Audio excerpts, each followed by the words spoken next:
apresentar para vocês o meu projeto final, que é o iSoundEffects, uma biblioteca de efeitos sonoros open source para a plataforma iOS. O intuito dessa biblioteca é fornecer aos desenvolvedores uma ferramenta para a criação de aplicações musicais.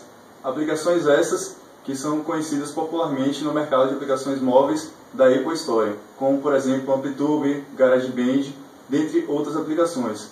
Irei fazer uma demonstração utilizando um iPod e um conector iRig para conectar a guitarra nele e farei a gravação de som para demonstrar o uso dessa biblioteca.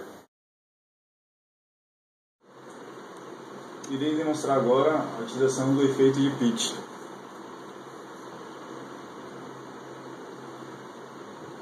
Então, aqui a guitarra limpa, né, sem o efeito.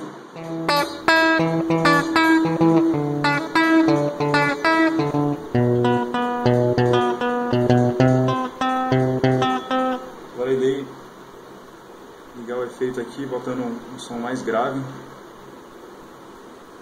mais próximo de embaixo, né?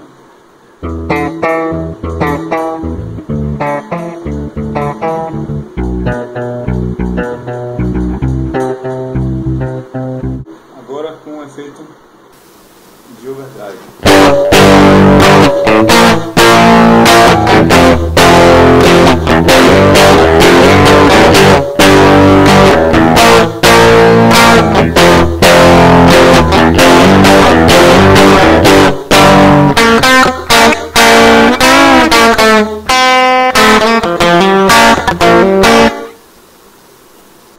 Agora irei demonstrar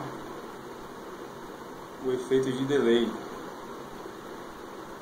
Então podem ser ajustados aqui o tempo desse delay, a quantidade de repetições que é o feedback, né, e o level, que é a intensidade desse efeito.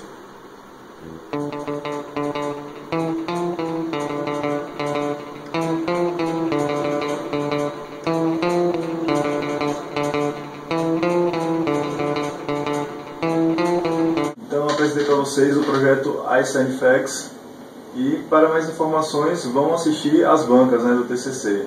Obrigado a todos.